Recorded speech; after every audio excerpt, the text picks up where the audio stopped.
చిట్వేల్ మండలం తుమ్మకొండ గ్రామానికి చెందిన దేవల్లమణి అనుకోకుండా జరిగిన ప్రమాదంలో 2 కాళ్లను కోల్పోయి కఠిన పరిస్థితిని ఎదుర్కొంటున్నాడు. 2 నెలల పాటు ఆసుపత్రిలో చికిత్స అనంతరం ఇటీవల ఇంటికి చేరాడు.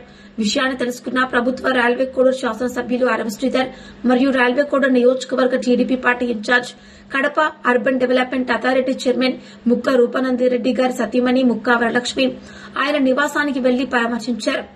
వైద్య ఖర్చులకు డబ్బు లేక ఇబ్బందులు పడుతున్నామని పరిస్థితి గమనించిన ముక్క వరలక్ష్మి ముక్క రూపానందరెడ్డి ఫౌండేషన్ తరపున 50,000 రూపాయలు ఆర్థిక సహాయాన్ని అందించారు.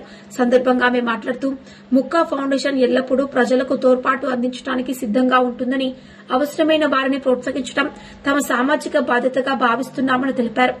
మణి కుటుంబ సభ్యులు మరియు గ్రామస్తులు ముక్క ఫౌండేషన్ అందించిన ఈ సహాయానికి కృతజ్ఞతలు తెలిపారు. కార్యక్రమంలో ఎన్డీఏ కూటమి నాయకులు పాల్గొన్నారు.